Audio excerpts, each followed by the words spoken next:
Hey everyone, I just want to give my thoughts on SummerSlam Night 1. Overall, I thought it was a good show. I don't think the ads were as intrusive as they were at WrestleMania. At least they weren't to me.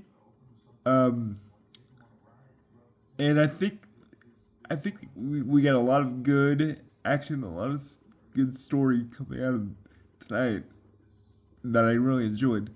We opened the night with EO versus Liv, which I thought the in-ring action was really well done by both women. I think you had nice back and forth. You had a hard-hitting action. Where I think it faltered a little bit was having Raquel and Roxanne come out. I think it just ruined the flow. I don't think you needed it. It felt like a hat on a hat kind of thing. Um, Having Liv go over makes the most sense to me. She is the bigger star. I don't know what you do with EO going forward. I guess you can put her with Raquel for the Intercontinental title. I think that makes the most sense. We then move on to the six-man tag between LA Knight, uh, LA Knight Solo, and Royce Keys versus Jacob, Jacob, Jimmy and Jay. God damn, I can't remember the Usos. I'm getting old. Uh, but I like that match. One thing that stuck out to me is Solo reminds me so much of Rocky Maivia and the Nation. He's got the mannerisms, he's got the facials, he's got the charisma. And just think about this. A couple months ago, he was in MFTs, and it felt like death. But he's rebirthed himself in this new Solo YOLO kind of vibe, and it's become a whole thing. The crowd is actually behind them. LA Knight and company get the win, which is probably not going to set well with the Tribal Chief on Monday.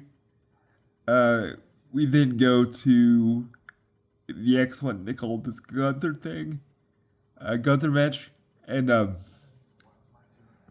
like how it's presented here. I like how Nick was presented here. I like the whole story of the match.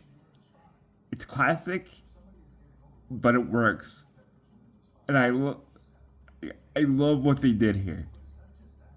Um, you then go to the Bellas and Paige versus Fatal Influence, and I think this was the if you had to pick one that was the clunker of the night, I think this was the clunker. I think this didn't work. I don't know if it was just the pacing or the fact that the Bellas were gonna turn heel after this, but it just didn't feel right. Um, Speaking of the Bellas turning heel on Paige, I called it. I mean, it would take a blind man not to see it. Once Nikki came back, that they were gonna split the Bellas off and they were gonna go for the tag team title run. The only question I have is, you have the you have the you have Nia Jackson, Last Legend. You have Fatal Influence. Now you have the Bellas as heels too. Like, I think we might be a little too heel heavy in the tag division because other than Tiffany and Chelsea, you don't really have too many baby faces. Um, I just I'm a little concerned that we're getting too babyface, heel, and it ruins the dynamic of the matches. Uh, we go to the Cody Rhodes CM Punk match, and boy does that Guile helmet look weird. It just does. I thought the opening of Cody's entrance with the Street Fighter digitized video game thing was pretty cool. I was hoping maybe he would come out to a chiptune version of his theme song. But that's just wishful thinking, I guess. As for the match, I liked the match a lot. I thought they did a really good back and forth. It was a nice battle. Uh, Randy comes back, of course, and costs Cody, so we're obviously going to go back to that. And I guess we will see the winner of Finn Balor versus Sami Zayn to see what's in the immediate future for Punk. But Gunther's already called his shot again, so Punk has got a lot of challengers going forward on SmackDown. And obviously we end the night with Obafemi versus Brock Lesnar.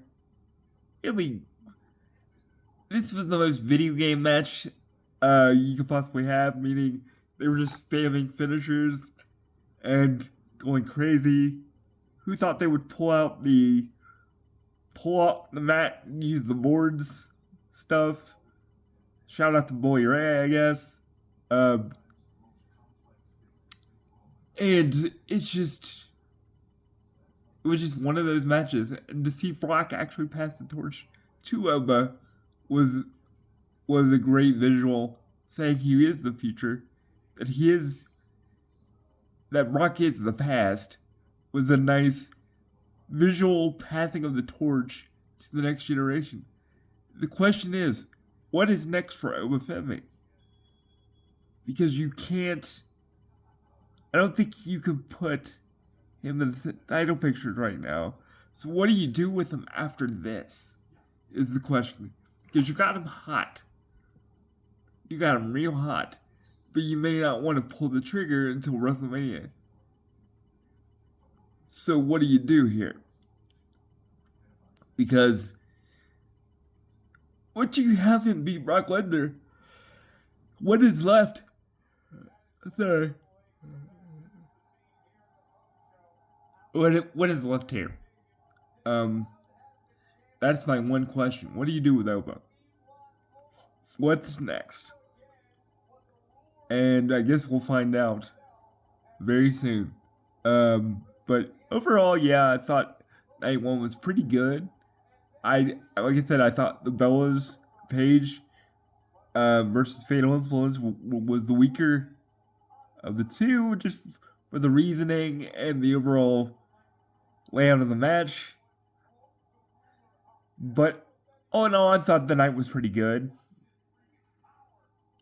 I guess I'll talk to you tomorrow night for SummerSlam Sunday. Have a good night, y'all.